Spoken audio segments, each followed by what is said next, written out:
जय श्री गणेश भक्तों, जय माता अहोई। सब पर अपनी कृपा बनाए रखना भक्तों। आज अहोई अष्टमी का पर्व है, जिसको माताएं और बहनें अपनी संतान की सुख समृद्धि और दीर्घायु के लिए इस उपवास को रखती हैं।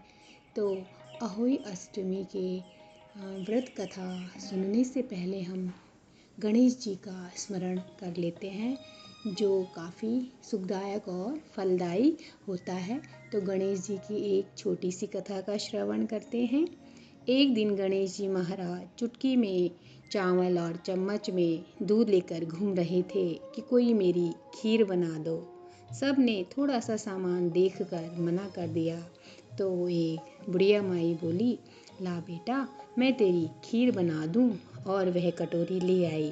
तो गणेश जी बोले, बुढ़िया माई कटोरी क्यों लाई, टब लेकर आ। अब बुढ़िया माई टब लेकर आई और वह दूध से भर गया। गणेश जी महाराज बोले कि मैं बाहर जाकर आता हूँ, तब तक तू खीर बनाकर रखना। खीर बनकर तैयार हो गई। अब बुढ़िया माई की बहू के मुंह में पानी आ गया। वह दरवाजे के पास पीछे बैठकर खीर खाने लगी। तो खीर का एक छींटा जमीन पर गिर गया, जिससे गणेश जी का भोग लग गया। थोड़ी देर के बाद बुढ़िया गणेश जी को बुलाने गई। तो गणेश जी बोले, बुढ़िया माई, मेरा तो भोग लग गया। जब तेरी बहू ने दरवाजे के पीछे बैठकर खीर खाई तो एक छींटा जमीन पर पड़ गया था, सो मेरा तो भोग लग गया। तो बुढ़िया बोली, बेटा अब इसका क्या करूं। गणेश जी बोले, सारी खीर अच्छे से खा पी कर सबको बांट देना और बचे तो थाली में डालकर छींके पर रख देना। शाम को गणेश महाराज आए और बुढ़िया को बोले कि बुढ़िया मेरी खीर दो। बुढ़िया खीर लेने गई तो उस थाली में हीरे मोती हो गए।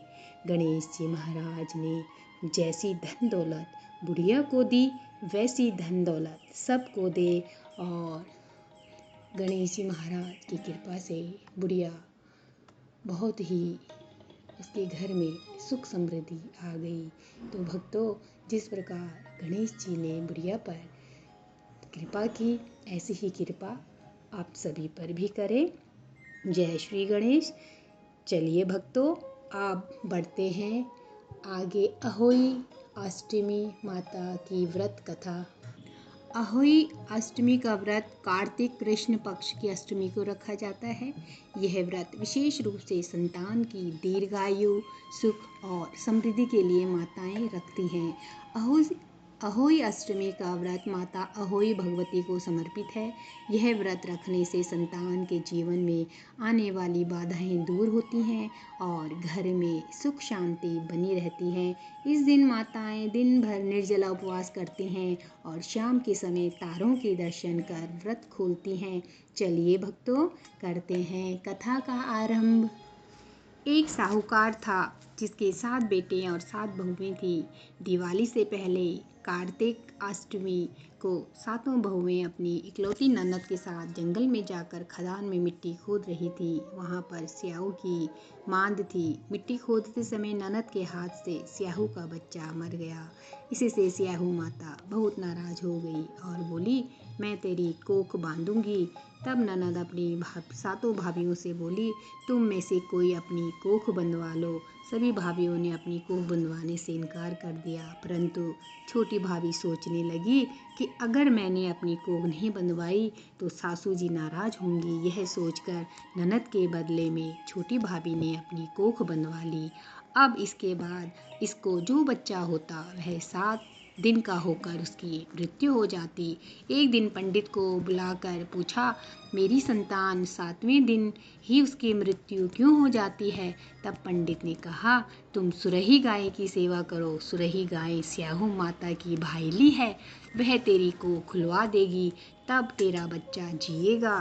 अब वह बहुत जल्दी उठकर चुपचाप सुरई गाय के नीचे साफ सफाई कर आती। सुरई गाय ने सोचा, रोज उठकर कौन मेरी सेवा कर रहा है, सो आज मैं देखूंगी। गौ माता खूब सवेरे उठी। क्या देखती है कि साहूकार के बेटे की बहू उसके नीचे साफ सफाई कर रही है। गऊ माता उससे बोली, क्या मांगती है? साहूकार की बहू बोली, स्याहू माता, तुम्हारी भाईली है और उसने मेरी कोख बांध रखी है, सो मेरी कोख खुलवा दो। गऊ माता ने कहा, अच्छा।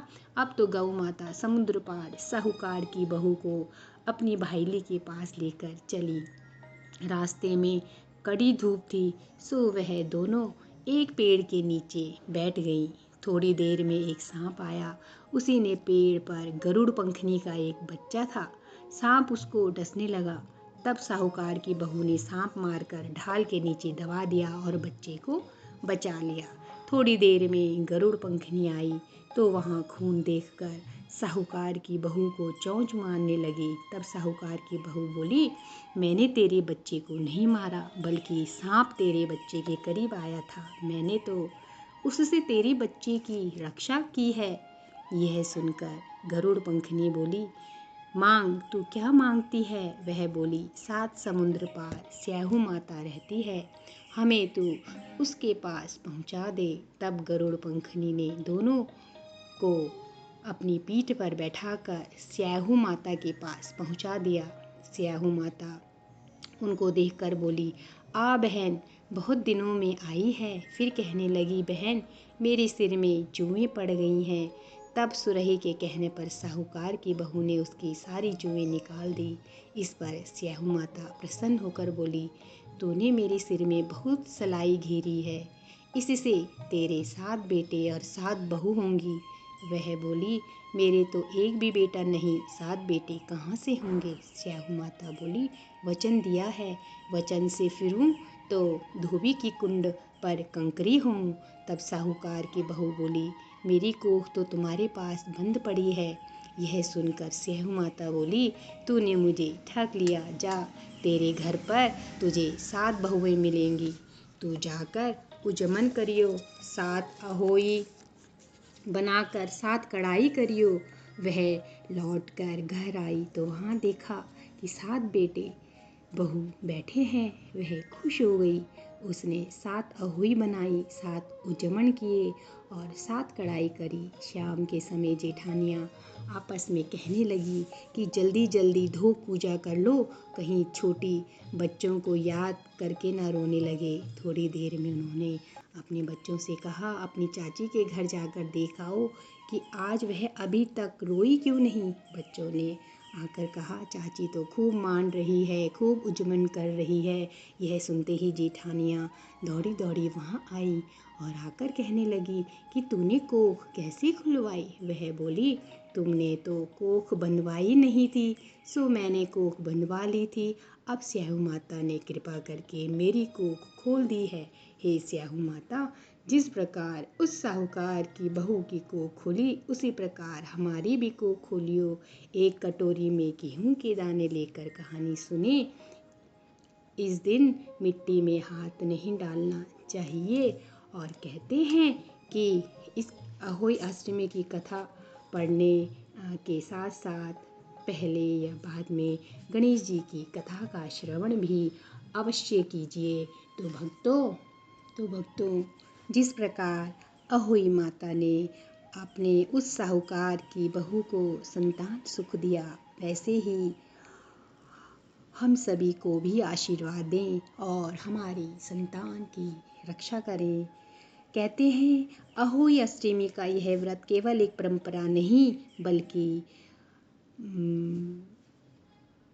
मातृत्व की भावना और संतानों के लिए आशीर्वाद का पर्व है। जो भी माता सच्चे मन से यह व्रत करती है, अहोई माता उसकी गोद कभी सूनी नहीं रखती और हमेशा उनकी संतान की रक्षा करती हैं। तो भक्तों, अब मैं आपको सुनाने जा रही हूँ अहोई माता की आरती।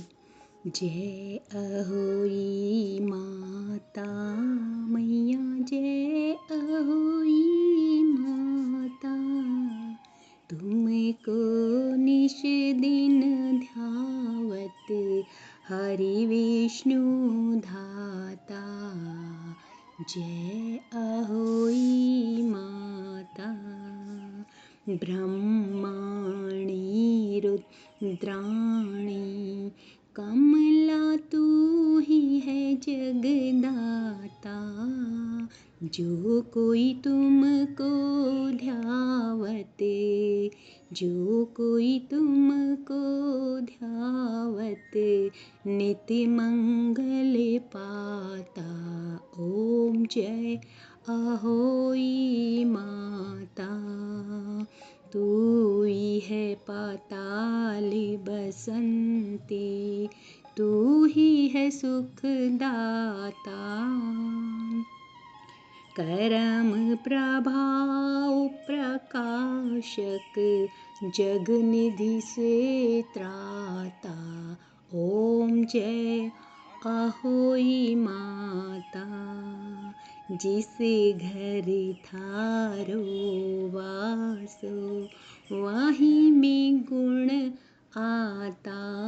कर न सके सोई कर ले, मन नहीं घबराता। ओम जय अहोई माता, तुम बिन यज्ञ न होए, तुम बिन सुख न होए, पुत्र न कोई पाता।